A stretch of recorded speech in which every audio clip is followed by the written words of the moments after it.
Cordial saludos a todos, mi nombre es Mariluz Torres, estudiante de Sociología. En el día de hoy vamos a hablar sobre el tema los autores clásicos y las escuelas corrientes teóricas de la sociología. ¿Esto con qué fin? Con el fin de mirar cuáles fueron esos aportes que nos dieron los grandes estudiosos de la sociología para trabajar y mejorar día a día sobre los postulados de cada uno de ellos. Iniciando con Augusto Comte, él perteneció a la escuela positivista. Entre sus principales postulados teóricos se encuentra que fue el padre del positivismo y el primer teórico que empezó a hablar del término de sociología. Las teorías que postuló Augusto, la física social, que él bautizó como sociología y que se clasificó entre ciencias experimentales. Las exigencias del filósofo era la de realizar una reforma de la humanidad que estuviese un orden más conforme con las aspiraciones humanas. Entre sus obras principales encontramos los cursos de la filosofía positiva, discursos sobre el espíritu positivo, los cursos de la filosofía positiva, catecismo positivista y el sistema de política positivista. En este orden de idea, continuamos con el sociólogo Émile Durkheim. Entre sus principales postulados, fue el mayor exponente del funcionalismo estructurista, una perspectiva fundacional tanto para la sociología como para la antropología. Según su visión, las ciencias sociales debían ser puramente holísticas. Esto quiere decir que la sociología debía estudiar los fenómenos atribuidos a la sociedad en su totalidad, en lugar de centrarse en las acciones específicas de los individuos. Como podemos ver, entre sus principales obras están las formas elementales de la vida religiosa, filosofía y sociología, el crimen y salud social, la prohibición del incesto y sus orígenes, sobre la definición de los fenómenos religiosos, las representaciones colectivas y las representaciones individuales, determinación del hecho moral, juicio de realidad y juicio de valor, la división del trabajo social, las reglas del método sociológico, y uno con los que él más fue reconocido fue con su obra de El suicidio. Por otra parte, tenemos entonces que Carlos Marx, de la Escuela del Materialismo Histórico, entre sus principales teóricos, el Manifiesto Comunista y otros trabajos. Marx nos describe la lucha de clases en la sociedad capitalista y cómo el proletariado acabará arrebatándole el poder a la élite dominante en todo el mundo. El marxismo fue incluso más allá y se convirtió en una manera de interpretar el mundo en general. La simple idea de que la historia es una lucha de clases antagónica también influyó en la literatura, el arte y la educación. ¿Qué nos quiere decir Marx con esta teoría? De que los ricos eran los que tenían el poder. De hecho, todavía son ellos los que desde su ideología nos están manejando constantemente y nos están diciendo qué es lo que debemos hacer. Entre sus obras principales está la diferencia entre la filosofía natural del Demócrito y la filosofía natural del Epicuro. Una tesis doctoral, la crítica de la filosofía del derecho de Hegel, manuscritos económicos filosóficos, tesis sobre Freud, la miseria, la filosofía, el discurso sobre el libro de los cambios, la burguesía, entre otros. Continuamos entonces con Herbert Spencer. ¿De qué nos habla Herbert Spencer en sus teóricos? Él nos dice que desde la escuela del darwinismo social tenemos que entre sus principales postulados los individuos son libres de adaptarse a una sociedad cambiante. Hace que el proceso sea inevitable. frases que se encuentran en la obra de su vida titulado El Tratado de la Filosofía Sintética. Sus opiniones eran bien conocidas, su adicción al liberalismo económico y a la injerencia del Estado le impidió promulgar el establecimiento de los servicios sociales adecuados para las clases perjudicadas por el desarrollo incontrolando la industria del comercio. ¿Qué entendemos entonces con esta teoría de Spencer?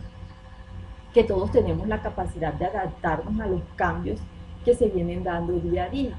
Cada quien a su ritmo se viene adaptando, pero tiene esa facilidad de acomodarse a lo que estamos viviendo. Entre sus principales obras tenemos La estática social, El principio de la sociología, La filosofía sintética, El hombre contra el Estado. Acá tenemos entonces a Max Weber, de la corriente estructuralista. Entre sus teorías hablaba mucho de lo que era la religión, era el aspecto más importante que había influido en el desarrollo de las culturas occidentales y orientales. Se basa en la sociología de la religión, en la estratificación social y el gobierno, y definió al Estado como una entidad que detenta el monopolio de la violencia y la coacción, y lo que fue luego fundamentalmente para poder estudiar las ciencias políticas de nuestros días. Este autor nos dio mucho material de estudio para argumentar con bases sólidas lo que es la sociología. Él nos habla de que está basada en la religión. Sabemos que desde siglos antepasados se nos está inculcando de que existe un Dios, de que debemos de rezar, de que debemos ir a la iglesia, de que Él nos habla del pecado, de lo que se puede y no se puede hacer. También lo que nos explica acá de la estratificación social, esto tiene que ver con las clases sociales, los ricos, los pobres, los esclavos, y cómo el gobierno tiene manipulado a todo el pueblo. Entre sus obras principales está La ética protestante y el espíritu del capitalismo, ensayos sobre la metodología sociológica, sociología de la religión, escritos políticos, historias económicas en general y economía y sociedad. Acá tenemos entonces a Talcon de la escuela del funcionalismo. Sus principales postulados es que él es conocido en la historia de la sociología como el autor de la teoría estructural, que se llama el esquema ágil o el modelo de las 4 funciones. Como es una teoría estructural funcionalista, que es lo mismo, no fue ni el primero ni el más importante, es decir, el más lúcido de los intentos parsonianos para resolver este problema. Parson elaboró muchos intentos de teoría, todos ellos muy subjetivos, muy interesantes, muy atractivos. Uno de ellos alcanzó ciertos notables éxitos en la comunidad de la sociología internacional. Sus obras principales: Estructura de la acción social, El sistema social, hacia una teoría general de la acción, Estructura social y personalidad y El sistema de la sociedad moderna. Otro clásico muy conocido, Friedrich Nietzsche. Freddy, entre sus principales ideas, nos hablaba mucho de que Dios no estaba vivo, sino que estaba muerto, que era una idea que había llegado y que se nos había inculcado, que teníamos que creer en Dios, pero él todo el tiempo, en todos sus libros y en todos sus escritos, dejó de que Dios no existe, de que Dios está muerto, y que el significado de los valores morales y la esperanza son subjetivos y que cada quien tiene derecho a hablar de ellos y a entenderlos de manera diferente. Entre sus principales obras encontramos La Gaia Ciencia, Así habló Zarathustra, El Anticristo, Más allá del bien y el mal, La genealogía de la moral, y el nacimiento de la tragedia. Continuamos entonces con Adorno. Adorno, de la corriente teórica de la filosofía, él toma el camino del análisis de la razón, la dialéctica negativa. Para el filósofo, esta es una cuestión importante que tiene que plantearse la filosofía en su reflexión. Si bien la ontología occidental es tendente a concebir la totalidad, a pensarla, Adorno expone que todo pensar, incluido el ser, tiene que estar basado en algunas cosas, en algo. No se puede hablar porque sí, sino que él dice que debe de tener una base, algo sólido para poder dar esa explicación lógica a todas las cosas. Desde su pensamiento crítico, que todos tenemos la capacidad de reaccionar, de pensar, de analizar las cosas desde diferentes ángulos. Sus obras principales está la dialéctica de la ilustración, esta en colaboración con Horkheim, y la dialéctica negativa mínima de Moralia. Así, entre estos autores, continuamos con más de la escuela de teórica crítica. Nos habla de la concepción tradicional de la razón, es típica de la sociedad burguesa, con lo cual el pensamiento reflexivo y la teoría en general pierden relevancia. Es decir, si la decisión en un agente se basa de antemano en el interés por el propio individuo, sobran los intentos de reflexionar sobre otras instancias que no contemplen la necesidad del individuo mismo. La teoría crítica se destaca es que la industria cultural invade el tiempo de ocio, la recreación del individuo y asimila formas propias del mundo del trabajo. Este autor, bueno, nos hace un llamado a la crítica, a la reflexión, a pensar, a de pronto no dejarnos llevar mucho por el ocio, por el tiempo libre, sino que hay que ser un poco equilibrado entre todas esas actividades que se realizan día a día. Las obras de este autor está El Estado autoritario, Sociedad, Razón y Libertad, Crítica de la razón instrumental, Autoridad y familias, Teoría tradicional, La dialéctica de la ilustración, entre otros. Por otra parte, al hablar de Althusser, la ideología es ahistórica, pues es al igual que el inconsciente feudaliano, es eterna, es decir, siempre habrá ideología. Para Althusser, esta no es una forma de engañar o de conciencia falsa, sino más bien de una relación normal de individuos con la sociedad. La ideología, como ya vimos, es la relación imaginaria, sucede en la mente de los sujetos con sus relaciones sociales. Acá él nos explica muy bien cómo es eso de la conciencia en todos sus escritos y cómo el individuo se relaciona con la sociedad dependiendo desde su parte subjetiva, cómo asimila lo que se le da por parte del gobierno. Sus obras principales está La Revolución Teórica de Marx, El Capital, Diario de la Cautividad, Del contenido y del pensamiento, La filosofía con arma de la revolución dentro de sus límites. Para terminar esta parte de los autores clásicos, tenemos a Antonio Gramsci. Para Antonio, sus aportaciones teóricas influyeron poderosamente en la adaptación democrática del comunismo occidental que se produjo en los años 60 y 70, el llamado eurocomunismo. Se le conoce principalmente por la elaboración de conceptos de hegemonía y bloqueo hegemónico, así por el énfasis que puso en el estudio de los aspectos culturales de la sociedad, la llamada superestructura en la terminología de Carlos Marx, como elemento desde el cual se podía realizar una acción política y como una forma de crear y producir la hegemonía. Sus obras principales, Los periódicos y los trabajadores, Notas sobre la Revolución Rusa, La revolución contra el capital, La poda de la historia, la Internacional Comunista y el Estado y Socialismo, así entre otros. Cambiando un poco de tema, vamos a hablar sobre lo que es ahora las corrientes o las escuelas. Vamos a iniciar con lo que fue el positivismo.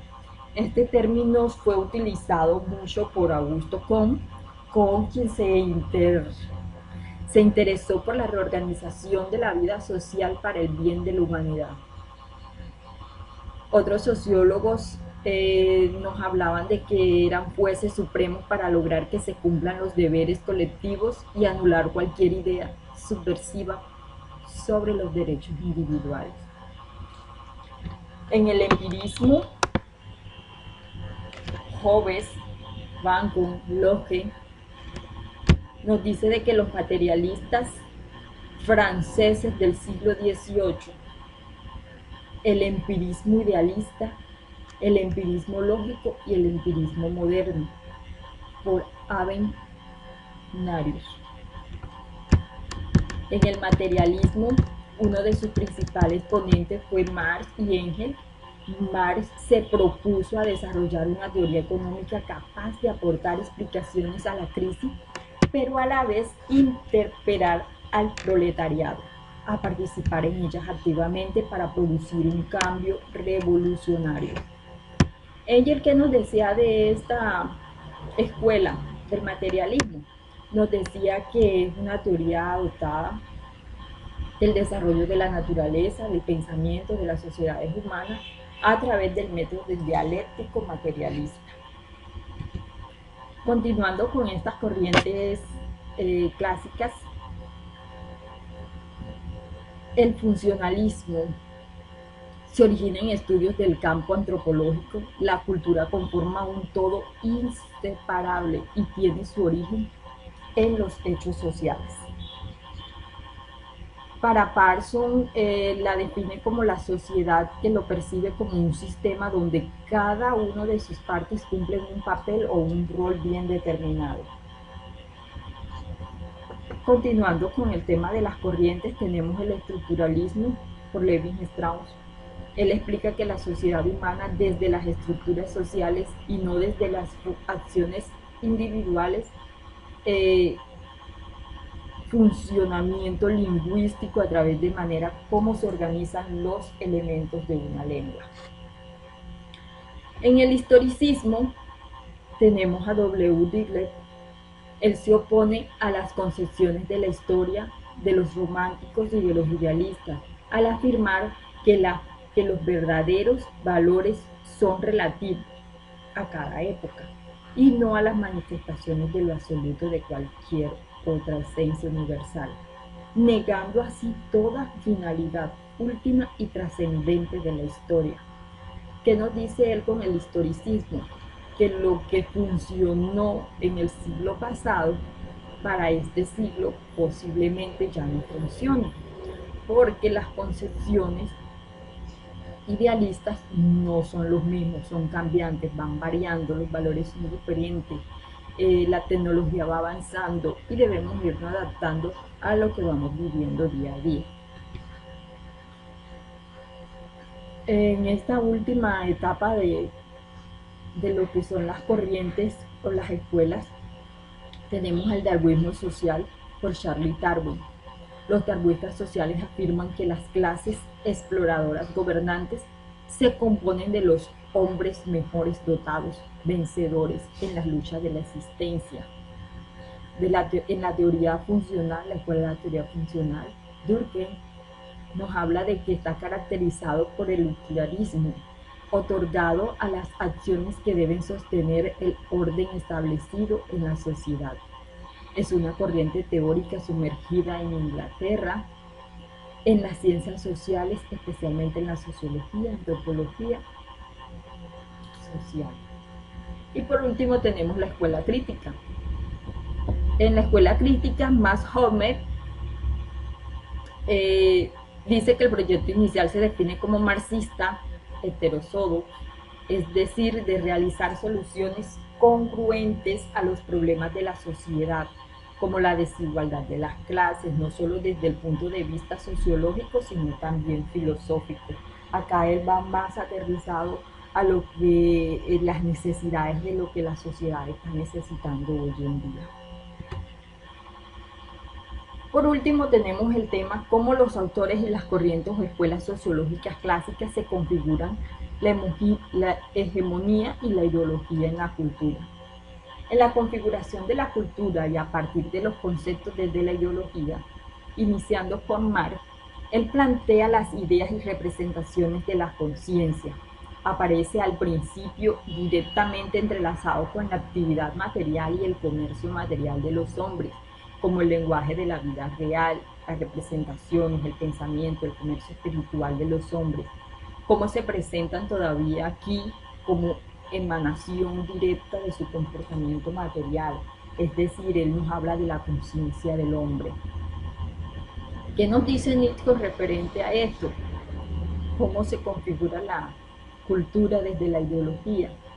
Él incluye entonces la capacidad de plasmar en acciones los deseos, a su vez el horizonte de las ideas están delimitados en cada acto. Como humanos se funden intuiciones ya adquiridas y en un último término en los límites biológicos del cerebro. Como nos mencionaba la docente en clases pasadas, en las videoconferencias, y ella nos explicaba de que la ideología son las ideas bien fundamentadas desde el gobierno que se ejercen por medio de leyes para que el pueblo de cierta manera haga algo que ellos consideran que está bien.